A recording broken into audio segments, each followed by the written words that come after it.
Quero situar os irmãos sobre algo que o Senhor tem colocado no meu coração nesses dias. Sobre o tema, refletindo o Pentecostes nos nossos dias. Meus irmãos, em nome de Jesus, eu lhes peço, ouçam essa mensagem, transforme ela em oração. É um clamor que eu faço a vocês. Transforme esta mensagem em oração. Nós podemos passar toda a nossa geração aqui fazendo cultos, e mais cultos, e mais cultos. Vou dizer para vocês aonde nós vamos chegar. A lugar nenhum. Seremos um povo caminhando a ermo, como um barco perdido em alto mar. Nós vamos continuar fazendo aquilo que Deus nunca propôs que fizéssemos. Porque nós sabemos algumas coisas básicas. Nós sabemos cantar, nós temos irmãos que sabem falar, nós temos as nossas reuniões, nós fazemos tudo muito organizado. E nós podemos achar que isto é a igreja, é a vida da igreja, é a continuidade da obra de Cristo, é a continuidade da história da igreja primitiva. E digo para vocês, não é. Igreja não é isso, irmãos, é muito mais do que isso. Nós temos que caminhar, nós estamos caminhando, mas nós temos que caminhar ascensionalmente. Nós temos que caminhar para o alto. Nós temos que nos tornar uma igreja, em termos de realidade espiritual, com muito maior impacto do que éramos no ano passado. E o que tem mudado ano após ano em nossa jornada espiritual? É uma tragédia nós caminharmos a vida espiritual e nós não refletirmos, não analisarmos os passos que estamos dando, a maneira como nós estamos vivendo a vida cristã. É uma tragédia. Isso vai refletir nos nossos casamentos, nos nossos filhos. Podemos ter a mensagem certa, irmãos, mas se nós não temos a prática certa, nós só seremos uma igreja teórica. A falta de compreensão do Pentecostes gerou, por um lado, formalismo e gerou, por outro lado, o sensacionalismo. Essas duas coisas estão erradas. Nós precisamos encontrar o equilíbrio da espiritualidade. O que é o Pentecostes? O Pentecostes, assim como a cruz, foram os dois grandes fundamentos de toda a obra de Deus. O primeiro tem a ver com a redenção e foi a obra realizada pelo Filho.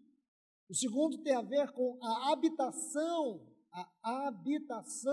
do Espírito. Então, meus irmãos, eu sei que o assunto é longo. E quanto mais eu me deparo com esse assunto, mais eu vejo a necessidade de nós estudarmos ele com mais profundidade. Mas não adianta eu vir aqui uma vez e outra, o outro irmão vir aqui numa quinta-feira e outra, ministrar só para nós ouvirmos. Se esse assunto não se tornar a nossa oração, a nossa obsessão na oração, a nossa busca.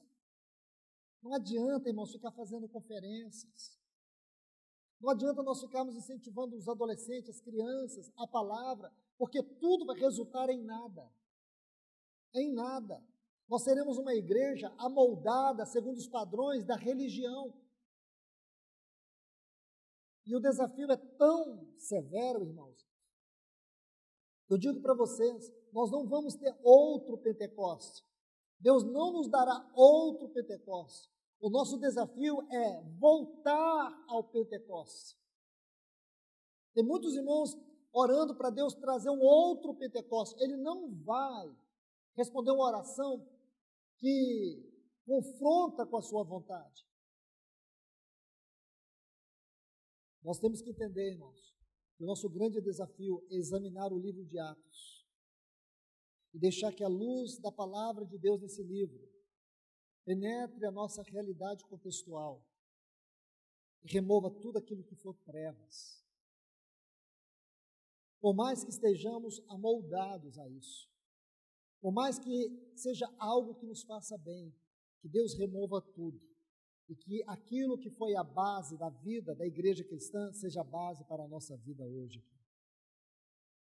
Nós vivemos num contexto social diferente, numa cultura diferente, mas nada disso, irmãos, faz diferença ou fará diferença, porque o Espírito é o mesmo. Deixe-me colocar algo para vocês, vou apenas citar. Eu disse para vocês sobre a tricotomia, Deus criou o homem tripartido, corpo, alma e espírito. Era no espírito do homem que o Espírito de Deus habitava. Era no espírito do homem que havia toda a realidade espiritual, porque o espírito tem 3 faculdades: a intuição, onde a voz de Deus manifestava, a consciência, na qual ele tinha a realidade espiritual, ou todo o conhecimento da realidade espiritual, e todo o senso de justiça entre o bem e o mal.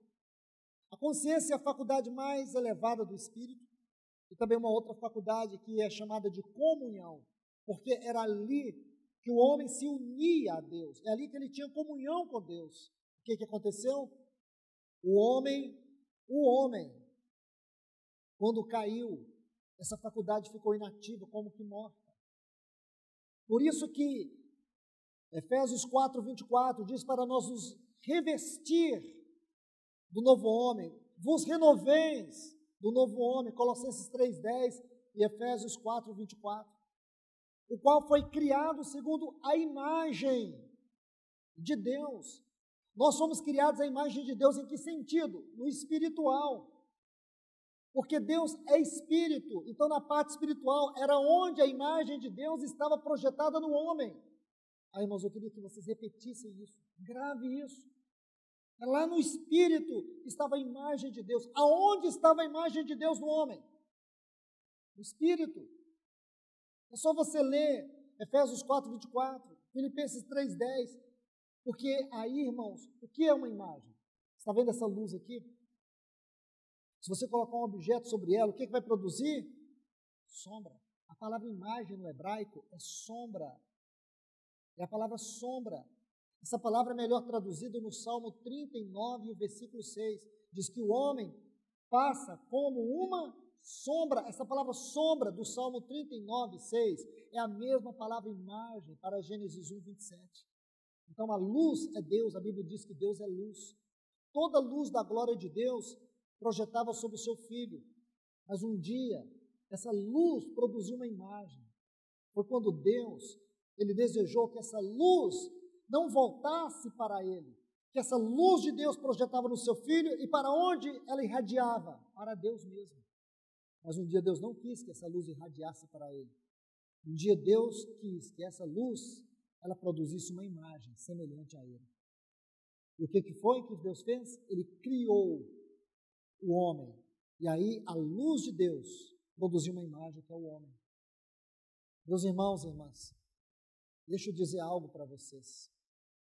Eu sei que essa mensagem ela encontra uma tremenda oposição, porque os cristãos não querem essa mensagem hoje do Pentecostes. Sabe por quê? Porque o dia que nós formos viver o Pentecostes, tudo na nossa vida vai mudar, especialmente prioridades. Tudo na nossa vida vai mudar, especialmente o nosso tempo, nosso valor do tempo, as nossas prioridades. Nós precisamos e queremos para a nossa alma um cristianismo conformado com este mundo. Nós temos que nos libertar desse cristianismo conformado com este mundo. Nós precisamos retornar para o cristianismo que é conformado com a imagem de Deus. Então a imagem foi perdida na queda, irmãos. Na queda essa imagem foi perdida.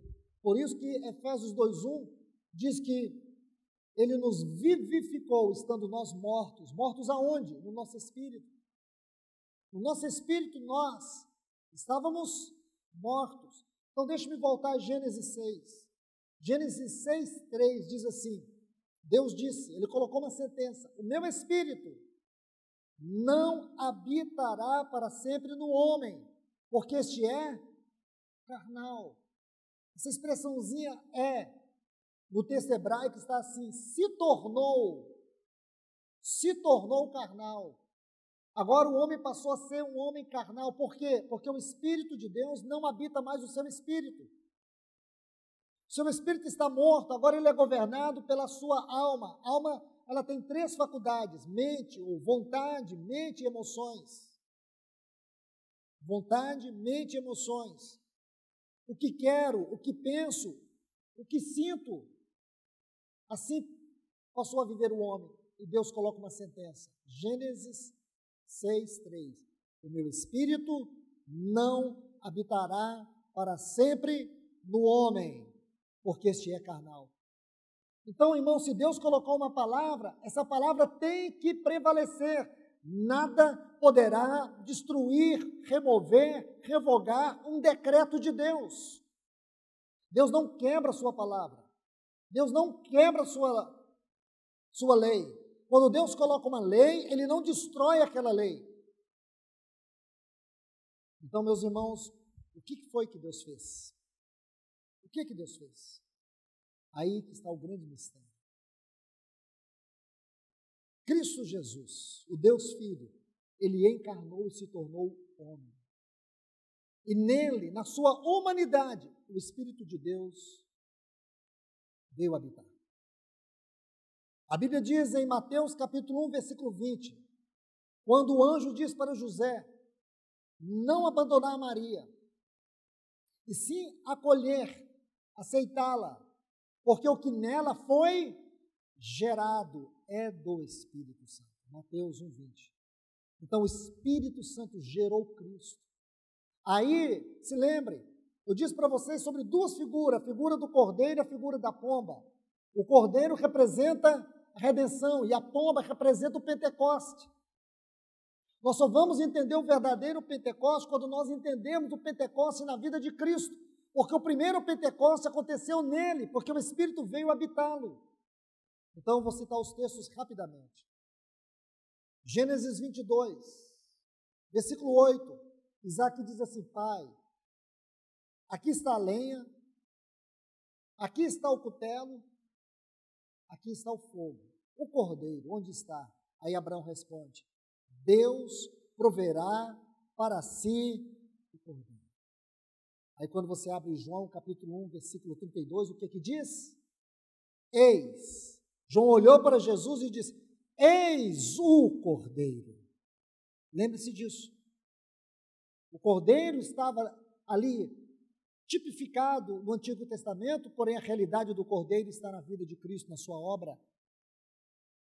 O outro texto, ou os outros textos que eu quero lhes dar, rapidamente. Gênesis capítulo 8, versículos 6 a 11. Diz que Noé soltou 3 vezes a pomba. A primeira ele soltou, ela voou, não teve onde pousar, voltou para ele. Isso fala do Espírito Santo lá em Gênesis capítulo 1, quando diz que ele estava sobre a face das águas. Ele pousava sobre a face das águas. Ele não tinha ainda onde habitar. Sobre a terra ele não habitava, sobre nada na terra ele habitava, ele estava sobre a face das águas. Porque a pomba é uma tipologia do Espírito Santo. Segunda vez que Noé soltou a pomba, diz que ela foi e voltou com um ramo de oliveira. Se você ler no Antigo Testamento, você saberá que a oliveira é uma figura de Israel. Lá em Romanos, Paulo também vai dizer que nós éramos jambuzeiro bravos e fomos enxertados no ramo de oliveira, porque a oliveira representa, tipifica Israel. Então, o que você vai ver? No Antigo Testamento, o Espírito Santo, ele vinha sobre os reis, sobre os profetas, sobre os sacerdotes em Israel, porém ele não habitava eles. Isso é o Espírito Santo em Israel. Aí, quando você abre a sua Bíblia, em João capítulo 1, nesse mesmo capítulo de João, versículo 36, quando nosso Senhor estava ali no batismo, o que João disse? Vi pousar sobre ele o Espírito como uma pomba. Aquela pomba que voou e não retornou para a arca, agora ela pousa sobre o nosso Senhor Jesus. O cordeiro que Isaac estava reivindicando para o seu lugar, e ele não sabia, estava no Senhor Jesus. Porque nele nós vemos a redenção e o Pentecoste. Aí você estuda o Espírito Santo na vida de Cristo. Vou falar rapidamente também. Você vai ver que ele foi gerado pelo Espírito Santo. Em Mateus capítulo 4 diz que ele foi levado, guiado pelo Espírito Santo. A Bíblia vai dizer que ele expulsava demônio pelo poder do Espírito Santo. Vai dizer que o Espírito Santo o ungiu, o Espírito Santo o guiava, o Espírito Santo o habilitava. Ele foi o primeiro homem habitado pelo Espírito Santo. Ora, Deus disse que o seu Espírito não iria habitar no homem porque este era carnal. Agora veja que coisa extraordinária. Nosso Senhor Jesus, ele veio em carne humana, mas ele não foi o homem carnal. Ele foi o único homem que venceu a carne com todos os seus poderes. Então, escute. Quando você estuda os 4 evangelhos, os evangelhos sinópticos é uma palavra usada por J.J. Greenbach em 1774 para fazer uma distinção entre os evangelhos Mateus, Marcos e Lucas do evangelho de João. Porque esses evangelhos, eles têm muitas coisas em comum.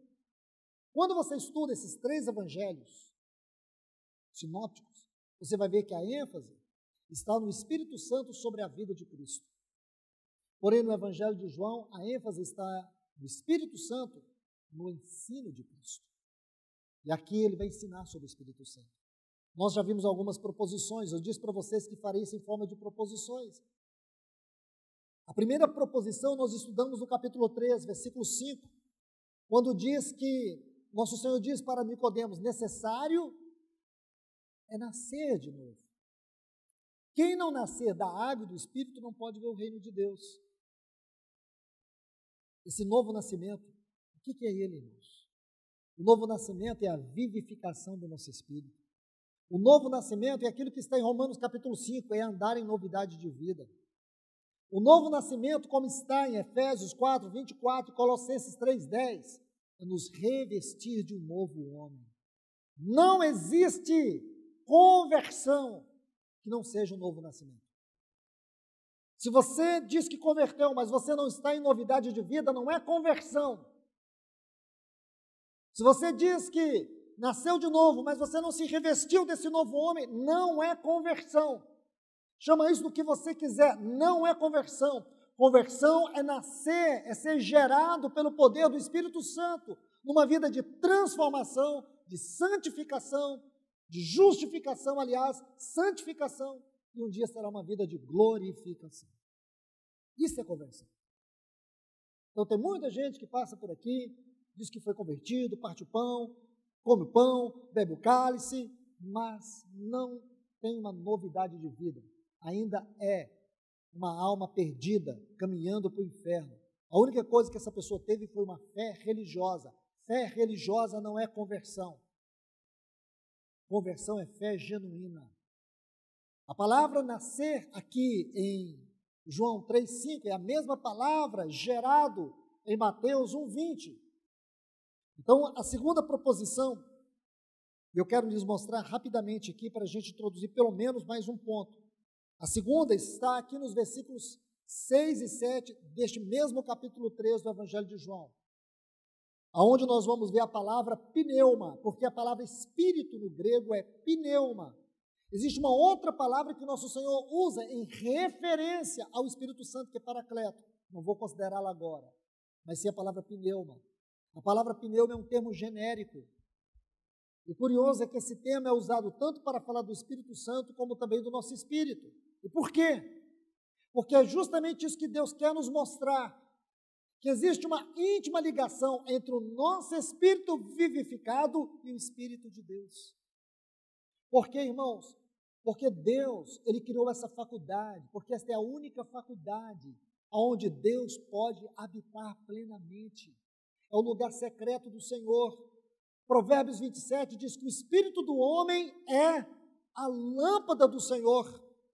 Sabe o que esse texto pode melhor ser traduzido? O Espírito do Senhor é o lugar onde reflete a luz do Senhor. É o lugar onde Deus reflete sua luz. É onde Deus reflete os seus atributos comunicáveis no nosso espírito. É aí, irmãos, no nosso espírito.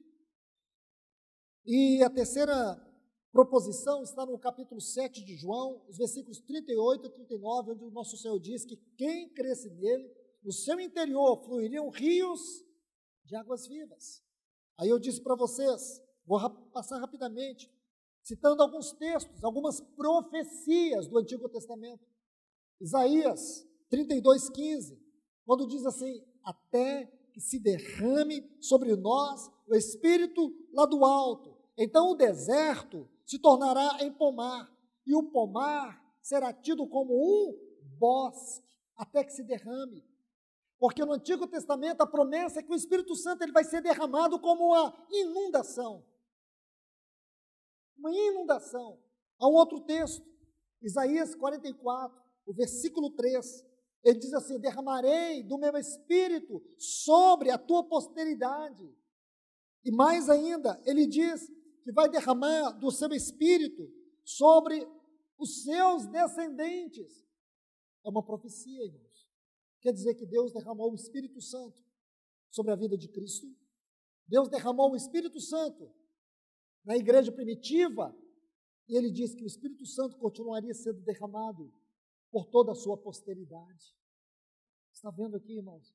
Mas por que nós hoje somos uma igreja que não temos experimentado esse derramar do Espírito Santo, essa inundação do Espírito Santo? Isso tem que ser refletido, irmãos. Por isso que eu disse para vocês, vocês podem muito bem fazer que não ouviram. Fazer que não ouviram, a mensagem foi para o meu irmão, a mensagem é para outros irmãos, e sair daqui. Só que a Bíblia diz que um dia nós vamos comparecer no tribunal de Cristo. Não é para julgar os nossos pecados, mas para julgar a nossa responsabilidade. E falo para você, aquilo que você ganhar do Senhor hoje, eu vou falar isso com muita calma e vou repetir, porque eu acho que de uma vez só a gente não consegue capturar. Aquilo que você ganhar do Senhor e aquilo que for formado de Cristo na sua vida hoje é o que vai determinar a sua vida no reino vindouro. O grau, nós não vamos crescer espiritualmente lá. Deixa eu falar isso para vocês. Abre bem o seu ouvido. Nós não vamos crescer espiritualmente lá. É o que você crescer aqui e amadurecer aqui, é o que você vai viver lá. Nós vamos ter um grau de consciência maior. É muito importante. Porque você acha o quê, irmãos? Eu sou um anão espiritual, um esquelético espiritual. E o meu irmão é um homem de envergadura espiritual. Um homem que tem uma vida no trono de Deus. Eu caminho com ele. Aí chega lá na glória, eu vou ser igual a ele. Nós vamos estar no mesmo nível de grau do que ganhamos de Cristo. Esquece. Você está confundindo Deus com Papai Noel. Você está confundindo o reino de Deus com presente de Natal. Esquece. Não é isso. Não é isso, irmãos. Lá no reino terá responsabilidades distintas. Eu poderia passar muito tempo aqui mostrando o texto para vocês, onde a Bíblia diz, alguns terão responsabilidades em uma determinada medida, outros terão uma responsabilidade muito maior, uma outra medida muito mais elevada. É bom vocês saberem isso, porque a Bíblia diz que Deus é justiça. Então, por favor, meus irmãos, isso é importante, isso nos leva a ter uma vida cristã desafiadora. Isso nos tira do marasmo, da letargia espiritual. Então, se você se contenta em viver um cristianismo de migalhas e viver a vida cristã de maneira periférica, você precisa se avaliar como você vai estar no reino do Senhor. Nosso problema de pecado já foi resolvido na cruz, mas a questão do reino não. Ainda estamos a caminho do reino, e a Bíblia diz que ele tem que ser conquistado com força. Esforça-te para entrar nele. A Bíblia diz que nós devemos nos esforçar para entrar no reino. Então, muito cuidado com isso. Essa é uma mensagem extremamente importante. Deixe-me avançar agora. Eu vou citar, vou introduzir e vou terminar. Nós não vamos concluir hoje, mas eu vou citar os textos para vocês. Vamos agora para a quarta proposição. A doutrina sobre o Paracleto. Vou ler os 4 textos. João 14,16. Eu rogarei ao Pai, e Ele vos dará outro Consolador, a fim de que esteja convosco para sempre. Segundo texto, João capítulo 14 e o versículo 26.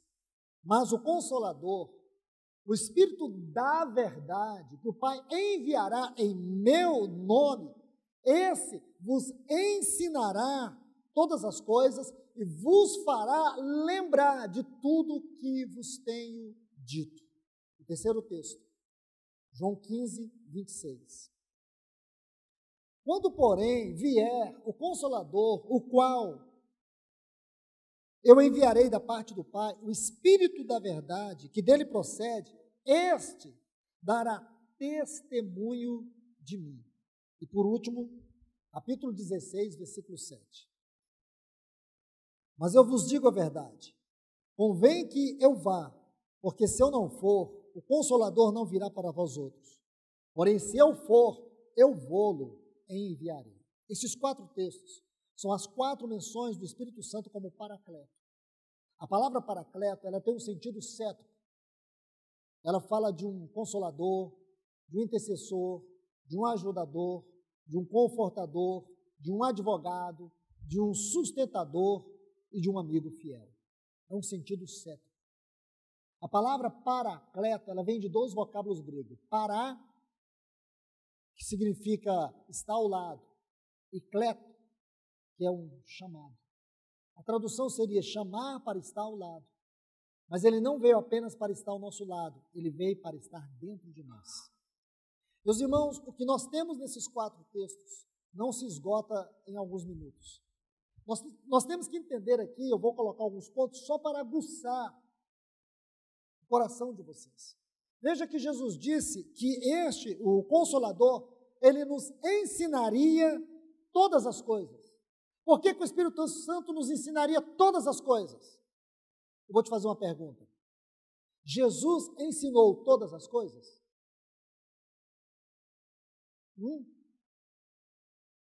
Irmão, tem gente balançando a cabeça e tem gente que não balança a cabeça. Então eu vou te ajudar com um texto.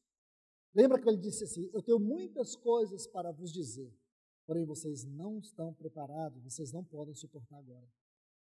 Ficou claro para você? Te ajudei agora, para que lado você deve balançar a cabeça? Então veja bem, tenho muitas coisas para vos dizer, e difíceis de suportar, porém vocês não estão preparados, porque irmãos, agora o Espírito Santo, ele iria continuar na revelação do ensino de Cristo. Ele faria 2 coisas. Primeiro, ele nos ensinaria, como diz, nos ensinaria todas as coisas. E segundo, ele nos faria lembrar de tudo que Jesus ensinou. Vou te dar um exemplo lindo disso, mas lindo. Quando você abre a sua Bíblia, no capítulo 2, versículo 16 do Evangelho de João, nosso Senhor, ele está ali diante do templo, diante daqueles cambistas que ele expulsou. Abra sua Bíblia aí, vou te mostrar os textos, só para você ver a grandeza disso. Nós vamos passar isso depois, irmãos, de maneira microscópica, nós vamos olhar isso de maneira detalhada. Nós temos que conhecer esse Consolador que nós não conhecemos. Nós temos que conhecer a obra dele que nós ainda não temos experimentado. Digo para vocês, com tudo que nós temos vivido até hoje, nós não conseguimos ainda experimentar nem 1% da realidade da grandeza da obra do Paracleto. E você está feliz? Porque eu não estou, irmão. E quando você descobrir a real obra dele, e o que ele quer fazer, o que ele já fez e quer continuar fazendo, você vai ficar com vergonha do cristão, da cristã que você tem sido. Nós vamos ficar com vergonha da igreja que nós temos sido. Não é só isso não, irmãos. Não é só isso não. Não é só essa vidinha que nós estamos vivendo, é muito confortável. Nossa vida aqui é tão boa, irmãos, que parece que nós já estamos vivendo a eternidade. A única coisa que nos deixa abalada é que a gente olha e percebe que está envelhecendo. A gente percebe que ainda estamos tão limitados e cansados. Não é eternidade, irmãos. Não é. Nossa vida aqui é um campo de batalha. A eternidade vindoura, sim, é uma outra realidade, é uma outra atmosfera. Veja aqui, rapidamente. Ele disse aos que vendiam pombos, tirai daqui essas coisas. Não façais da casa de meu pai, casa de comércio. Então seus discípulos lembraram-se do que está escrito, o zelo da tua casa me consome. Responderam, pois, os judeus e disseram, que sinal nos mostra para fazeres isso? Jesus respondeu e disse, destruí este templo e em 3 dias o levantarei. Disseram então os judeus, em 46 anos foi edificado este templo, e tu o levantarás em 3 dias. Mas ele se referia ao templo do seu corpo. A Bíblia diz que o corpo de Cristo é a sua igreja, que a igreja é a casa de Deus, a casa do Pai é a igreja. Mas essa casa não é edificada sem que o nosso Senhor Jesus seja o edificador, seja o cabeça, isto é, a casa não é edificada sem Ele. Agora preste atenção. Versículo 22, por isso quando ressuscitou dos mortos, escute bem, seus discípulos lembraram-se, depois da ressurreição, irmãos, eles lembraram-se que lhes dissera isso. Quem foi que lembrou eles disso aqui? Depois da ressurreição, quem lembrou? O Espírito Santo. Está vendo, irmãos? E creram nas palavras do nosso Senhor. Sabe o que esse texto quer dizer? Ele é muito significativo. O Espírito Santo agora lembrou para eles sobre a verdadeira casa espiritual. Jesus, ele colocou apenas todos os fundamentos da doutrina. Agora o Espírito Santo, ele vai edificar sobre isso. Irmãos, foi o Espírito Santo que inspirou Lucas a escrever Atos. Foi o Espírito Santo que inspirou Paulo a escrever suas epístolas. Veja que ele diz assim, irmãos, vou te dar uma outra palavra importantíssima, importantíssima. Escute bem, olhe bem. A gente vai falar sobre verdade. Diz que ele vos guiará e vos anunciará verdade, quando diz assim, o Espírito da verdade, Espírito da verdade. Na gramática grega, essa palavra verdade, irmãos, não estou esnobando, eu só estou colocando isso aqui para ajudar a nossa compreensão. Porque pode ser que alguém está achando que eu estou esnobando grego aqui, esnobando coisa nenhuma, só para vocês entenderem. Isso aqui é um genitivo qualitativo. Significa a verdade pessoal. É uma pessoa, é um genitivo qualitativo. Está falando de uma pessoa, a verdade em pessoa. Esse é o ponto. Agora deixa eu colocar algo para vocês aqui. Aí diz assim que ele vos anunciará, escute bem, vos anunciará as coisas que virão. Mais uma vez eu vou aqui à gramática grega. Essa palavra anunciará, ela vem de um vocábulo que é formado por 2. É anagelo. Anagelos. Então, ana está entre duas coisas. Está no intervalo de duas coisas. E gelos, da onde vem a palavra mensageiro. Angelos. Mensageiro. Então, como que fica melhor traduzida esta palavra anunciará? O mensageiro que está entre a primeira e a segunda vinda de Cristo. Porque o Espírito Santo é aquele que veio para estar entre as duas vindas de Cristo. Entre a primeira e a segunda vinda. Olha que palavra linda nosso Senhor colocou aqui. Aquele que veio para estar entre duas coisas. A primeira e a segunda. Ou no intervalo de 2 acontecimentos. O primeiro já aconteceu. O segundo vai acontecer. Então você entende por que ele tem que estar aqui, irmãos? Ele tem que estar aqui porque só ele pode interpretar o Apocalipse para nós. Só ele que sabe, irmãos, o tempo da volta do nosso Senhor, e ele está aqui para nos preparar. Mas ele não vai preparar quem não quer se preparar. Ele não vai preparar e nem vai ajudar aquele que está desprezando a sua habitação. Não menospreze, não entristeça e não apague a habitação do Espírito Santo na tua vida. Estão vendo, meus irmãos? A riqueza desses 4 textos. Para a gente entender esses 4 textos, aí nós teremos que ver 4 pontos. E nós não temos mais tempo para isso. Da próxima vez que nós nos encontrarmos, nós vamos entrar nesses 4 textos e vamos descobrir mais sobre a pessoa do Espírito Santo. Aí nós vamos entender o livro de Atos. Porque tudo isso que nós vimos aqui, nesses 4 textos, nós veremos no livro de Atos. Por que aquela igreja foi tão triunfante? Por que aqueles irmãos foram tão audaciosos? E você sabe, irmãos, se você abre Atos dos Apóstolos, capítulo 28, versículo 30 e 31, você vai ver que esse livro não tem fim. Eu tenho repetido isso para vocês. Esse livro não tem um fim. Este livro é o primeiro documento acerca da história da igreja. Eu te pergunto, a história da igreja acabou? Não. Não acabou. Aonde ela está sendo escrita? Eu não sei, irmãos, onde ela está sendo escrita. Eu sei, irmãos, é que quando eu olho aqui para o final, no livro de Atos, eu não posso concordar que essa história de hoje é a continuidade daquela história. Eu digo isso com o coração rasgado para vocês. Eu não posso, irmãos, eu preciso ser honesto com Deus. Nem que Ele me mande para o inferno, mas eu tenho que ser honesto com Ele, eu tenho que dizer, Senhor, eu não mereço os teus céus. Eu não mereço ser recompensado no teu trono, eu mereço o inferno. Mas eu tenho que ir com essa consciência de dizer, Senhor, o que eu vivi não é a igreja que o Senhor edificou. Mas Ele não vai nos mandar para o inferno, irmãos. Mas nós podemos perder o reino dEle. Nós podemos perder o seu reino. Porque nós edificamos uma outra igreja. Nós estamos pregando um outro evangelho.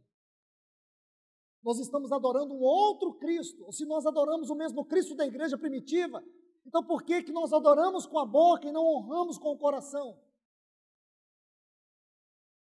Se nós o adoramos, então por que Ele não é aquele que tem o controle da nossa vida? Nós só adoramos aquilo que Ele fez, mas nós não honramos aquilo que Ele é. Falamos dEle, irmãos, cantamos dEle como se nós tivéssemos a maior intimidade com Ele, mas Ele não tem intimidade conosco. Nós queremos ser cheios do Espírito, mas nós não entregamos tudo ao Espírito. Isto é, o Espírito não é cheio do nosso tempo, da nossa vida, das nossas prioridades.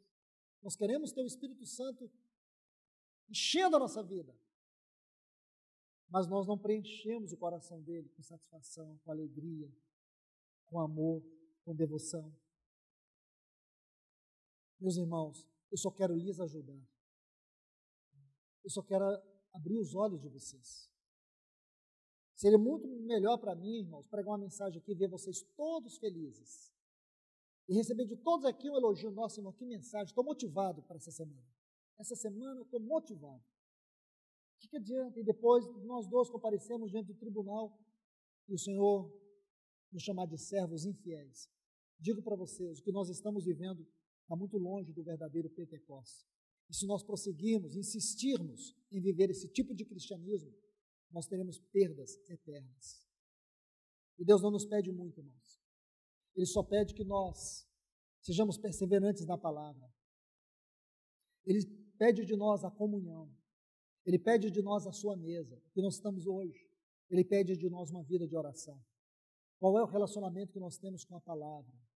Qual é o relacionamento que nós temos uns com os outros? Isso começa desde o seu cônjuge. Comunhão começa com o seu cônjuge. Comunhão começa com os da sua casa. É ali que você vai desenvolver amor e perdão. Comunhão é uns com os outros, é nós, como igreja. E vida de oração. A vida pessoal, a vida congregacional. Como tem sido a nossa realidade de oração como igreja? São esses 4 pontos. Que o Senhor disse para a igreja de Éfeso: volta e pratica as primeiras obras. Senão, virei no teu lugar, virei a ti, e removerei do teu lugar o teu candeeiro. Candeeiro fala aqui na carta à igreja de Éfeso da natureza e do caráter da igreja. Candeeiro era uma peça só, pesava 33,5 kg. Ele era uma peça feita de obra batida, porque fala do trabalho da cruz, esculpindo o caráter de Cristo na nossa vida. Quando nós perdemos a realidade de igreja, nós perdemos o verdadeiro trabalhar de Cristo no nosso caráter. O candeeiro, ele era feito de ouro puro. Ouro fala da natureza, do caráter de Deus, da glória, do caráter de Deus. Então, quando o Senhor remove o seu candeeiro, a sua obra, por excelência, é removida. E nós vamos seguir como João Batista. João Batista viu a Cristo, batizou a Cristo, porém não seguiu a Cristo. Ele não seguiu, ele não foi um discípulo de Cristo. Aliás, ele continuou pregando o reino de Deus e fazendo o discípulo após si. Naquele exato momento, como diz Atos 13, João cumpriu o seu ministério quando ele batizou Jesus. A Bíblia diz que ele foi o último dos profetas. Qual o último dos profetas? Ele foi o último dos profetas messiânicos. A mensagem de João Batista era aquela, apontar para Cristo. Agora, Cristo chegou, não era hora dele continuar o seu ministério profético. Era hora dele se colocar debaixo do encabeçamento daquele que é a verdadeira profecia. A Bíblia diz que o testemunho de Cristo é o espírito da profecia, está em Apocalipse. Então, João Batista seguiu o seu caminho. Depois, o que aconteceu com ele? Duvidou que Jesus era o Cristo, mandou seus discípulos perguntar. Vamos perguntar para ele se ele é o Cristo ou temos que esperar outro. Por que houve dúvida em João Batista? Porque ele saiu do caminho. Irmãos, não adianta você ter a mensagem certa. O importante é saber se você está no caminho certo. Que Deus nos ajude, irmãos. Amém? Curve as suas cabeças. Vamos orar.